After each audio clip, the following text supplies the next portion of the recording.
Olá pessoal, sou o Thiago Cavalcante, dando continuidade à apresentação do teste de software ministrado pelo professor Álvaro Subinho.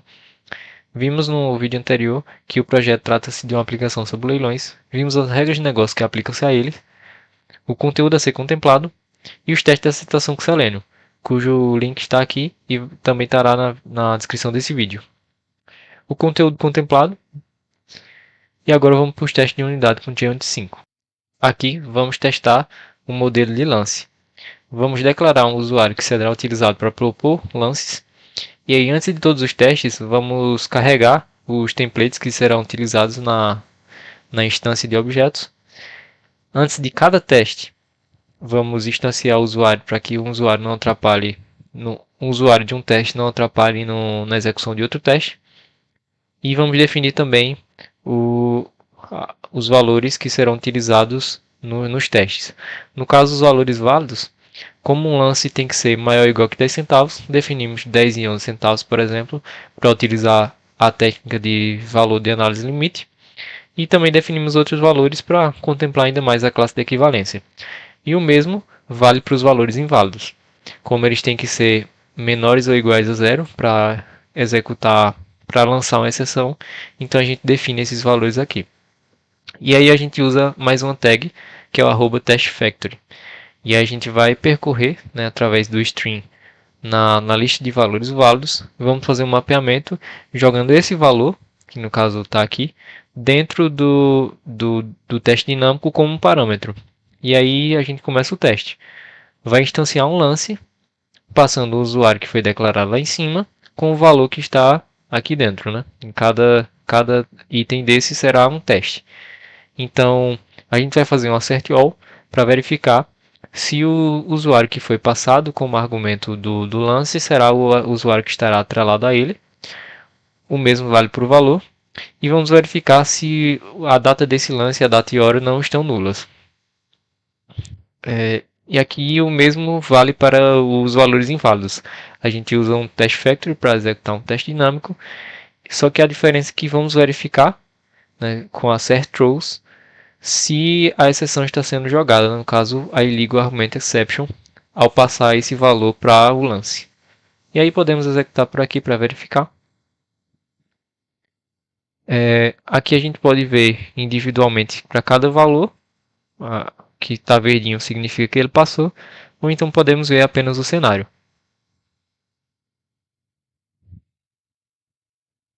Analisando agora o teste do repositório do leilão, a gente injeta a dependência dele e vamos fazer um teste de stress para verificar se todos os leilões estão sendo retornados pelo repositório. E aí a gente vai verificar se ele não está vazio, no caso, né? A gente vai verificar que é falso, que ele está vazio. Ou seja, ele tem elementos. Como a gente está utilizando o banco de teste, então isso vai ser verdade, já que a gente insere alguns elementos lá antes. E vamos executar esse teste algumas vezes, né? Então a gente vai usar a tag repeated test para repetir 100 vezes esse teste aqui e verificar que em nenhum momento ele vai ficar instável, né? Vai manter a estabilidade mesmo forçando ali um método várias vezes. E aqui um outro teste que a gente vai verificar se ele que ele deve retornar os leilões em menos de 15 milissegundos. E aí a gente vai verificar se não tem um timeout, que um tempo que vai passar desses 15 milissegundos, e a gente executa o teste. Vou executar aqui para a gente ver.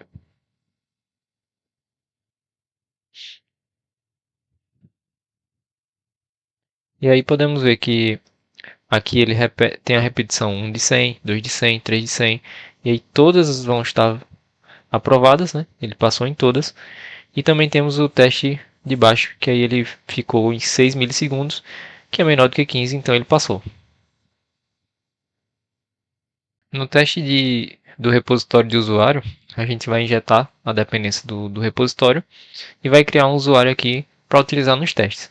Então, antes de todos os testes, vamos instanciar esse usuário e vamos salvar no banco para poder fazer algumas consultas nele. E após a execução de todos os testes, vamos deletar esse usuário para poder limpar o banco.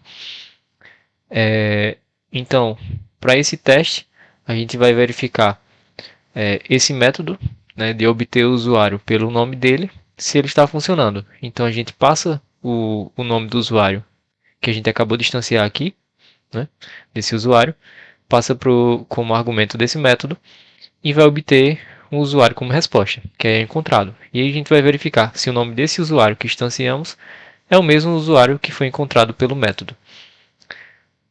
E aqui um outro teste que a gente verifica se que ele deveria retornar todos os usuários em menos de 150 milissegundos, por exemplo. E aí a gente dá um find all, verifica se que é falso que está vazio, né? E verifica se contém esse usuário que a gente criou.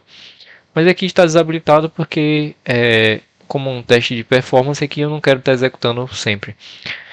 Para isso a gente também, como é um teste de performance, a gente pode verificar apenas o timeout preemptively. No caso, se ele passar de 150, ele vai dar false na mesma hora. Ele não vai executar até o fim para descobrir o tempo limite, né? E aqui a gente pode executar para verificar. Aqui ele executa, verifica que esse primeiro teste passou, ele retorna, ele encontra o usuário pelo nome dele. Já aqui ele ignora, né? Porque ele está desabilitado com a tag disabled. E aqui vamos testar o lance service, né? A gente injeta o mock dele para poder fazer algumas requisições, né? A gente vai mocar também o repositório, tanto do lance quanto do usuário, e o de leilão, que são utilizados nesse service. E vamos também mocar um objeto leilão para a gente poder simular o comportamento do leilão, né? Sem precisar instanciar o objeto em si. Vamos ter um usuário que vai ser utilizado e um DTO que é utilizado para dar um lance, né?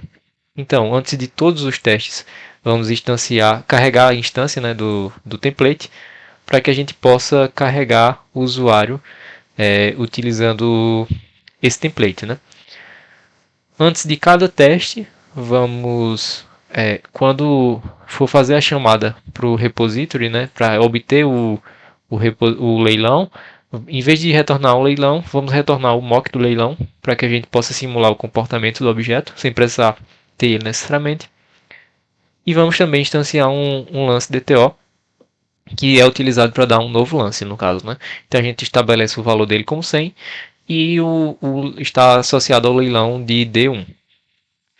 E aí a gente pode usar, como o lance service, ele tem alguns funcionamentos lá dentro, tem a parte de propor lances e também tem as chamadas para repositórios, a gente pode separar utilizando @nested para aninhar os testes diferentes, né, que tem comportamentos diferentes, então a gente pode criar classes para deixar nossos testes mais organizados. Aqui a gente usa o @nested para fazer isso, né, para aninhar, e também utiliza o @displayname para definir o nome dele para deixar mais organizado, separando cada tipo de teste, né?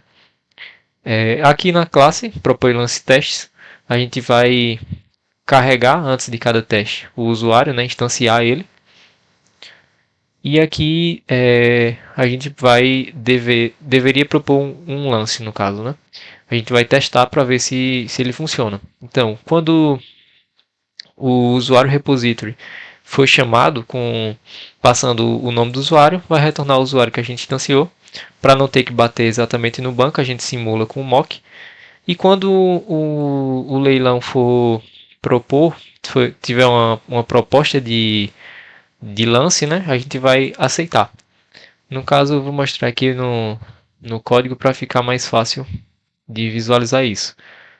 Esse aqui é o código, né? No caso, quando a gente for buscar no banco, a gente devolve aquele usuário. Quando for buscar o leilão, a gente vai devolver o mock leilão aqui. E que aqui não, na verdade, né?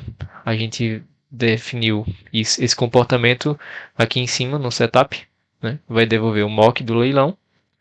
E a gente também, quando for propor, esse mock for fazer essa operação, a gente vai simular, né? Vai manipular isso. Então, nesse caso, ele deveria retornar true para que a gente consiga salvar o lance, né? No caso, um lance válido.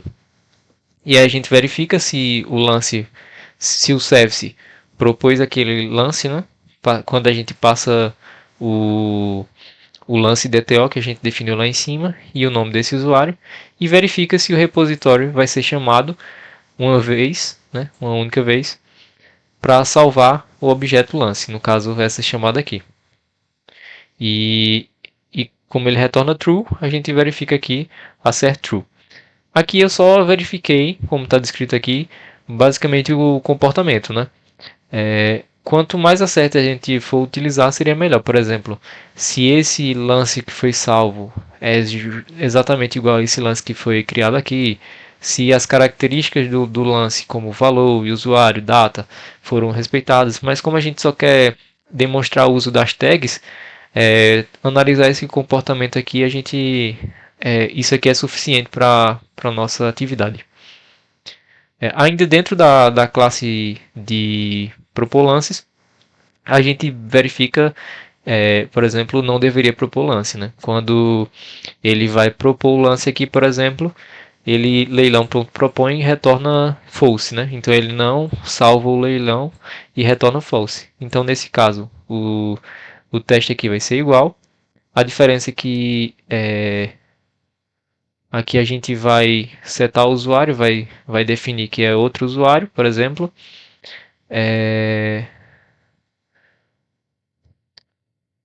Na verdade, eu confundi o teste. A gente está nesse daqui de cima. Ele vai retornar false, né? Então, aqui, leilão.propõe false, o método em si retorna false. Então, a gente verifica acerto false quando propõe lance. E verifica também que o repositório de lance nunca vai ser chamado para dar um save, né? No caso, como ele não entra nesse if, essa linha 34 não é executada.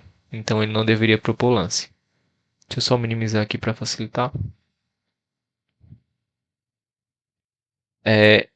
E aqui o parametrize teste, que no caso a gente vai parametrizar o teste com alguns valores, justamente esse método setar usuário, né? A gente não vai mais utilizar esse usuário que foi instanciado aqui em cima no setup. A gente vai passar novos parâmetros para esse método aqui, né? Do lance DTO e do que recebe o nome do usuário. Então, a gente vai setar o usuário com o nome recebido através desse CSV source. A gente vai passar um valor e um nome de usuário para dentro desse teste, né? Então deveria propor vários lances. Para propor vários lances, a gente precisa de vários usuários, né? Já que um usuário não pode dar um lance consecutivo, né? Precisa que outro usuário dê lance para que ele possa dar um lance novamente e não passando de 5 lances por usuário. Então a gente vai só mudar esse usuário, né? Vai mudar o ID dele, somando um, mudar o nome e o e-mail, por exemplo. E aí quando for chamado para o usuário, a gente vai devolver o usuário, que já foi modificado aqui, vai poder propor, e aí a gente vai só trocar o valor do lance, né? Porque um lance ele precisa ser maior do que o outro, né? Não pode ser inferior ao lance atual. Então, um novo lance a gente vai ter sempre a crescer aqui desse valor, no caso. Né? Então, 150, o próximo será 200. Então, a gente modifica o lance do DTO e verifica se ele propõe o lance para aquele usuário. E aí aquele é o mesmo comportamento. Né? Ele vai verificar que é verdadeiro, que ele propôs um lance e que ele salvou no repositório. Então, dessa forma, a gente passa 150 e o usuário com nome usuário 1, e o próximo lance será 200 com nome usuário 2. Eu já vou executar e vai ficar mais claro isso. E aqui um método, por exemplo, que ficou fora dessa classe propõe lance testes é um método que é uma chamada para o repositório. Né? Como o repositório tem apenas um método aqui, getLeilão, eu deixei fora da classe. E aí só deveria chamar esse método, no caso quando o lance service der um getLeilão, a gente verifica que o repositório foi chamado uma vez para esse método com o ID. E verificar que a resposta dele não é nulo porque ele está devolvendo um leilão válido. Então vamos executar aqui para ver o funcionamento.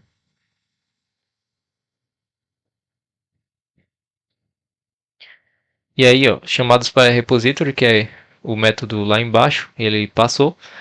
E aqui a classe testes de proposta de leilão que está aninhada fica todo em um cenário só, mas a gente pode expandir para ver individualmente. Então, testes com lance inválido, a gente verifica.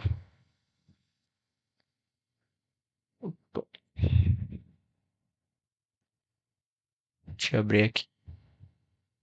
Teste com lance inválido, que é não deveria propor o lance, né? Ele passou. Aí tem o teste com lance válido, que a gente definiu o nome dele aqui em cima como o nome é deveria propor lance, mas ele mostra teste com lance válido, ele também passou. E os testes parametrizados, que eles ficam aqui. Aí dá pra gente ver aqui, ó, o teste 1 recebe o valor 150 e o nome de usuário, nome usuário 1, ele passou. E no teste seguinte ele usa o valor que está aqui, que é 200, e nome usuário 2 como nome de usuário. E assim a gente consegue contemplar todas as tags que foram pedidas e mostrar o funcionamento delas.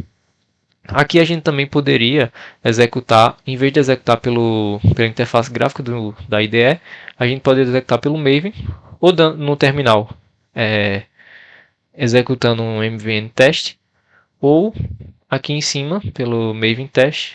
Aliás, pelo Maven a gente abre aqui Lifecycle e executa os testes. E aí ele vai executar todos os testes presentes no projeto, inclusive os testes de aceitação que a gente já tinha executado, mas eu desabilitei só para facilitar. E aí a gente consegue ver que buildou com sucesso. Teve 2 testes que executaram, um que pulou, não teve erros. E aí a gente pode ver aqui os detalhes aqui no caso é da última execução. E aqui tem os detalhes da construção do Maven. E na parte do projeto a gente consegue vir em Target, ver no Reports, né, para ver os relatórios que ele gera. Então, para cada classe, ele vai dizer, ó, executou 7, não falhou, teve 0 erros e não pulou nenhum. E aí, para lance teste foi isso. Para o teste de leilão repository, ele executou 101 vezes, que no caso era aquele repeated test 100, e mais um de outro cenário, e não pulou nenhum. Para o usuário, repository executou 2, aí pulou um, por exemplo, que tem aquele do disabled. E aí para cada classe de teste vai ter um relatório aqui do Maven. E aí a gente conclui o vídeo contemplando todas as tags. Algumas já tinham sido vistas no Selenium, as outras a gente consegue ver aqui no Geom 5. E obrigado pela atenção. Qualquer dúvida pode deixar nos comentários.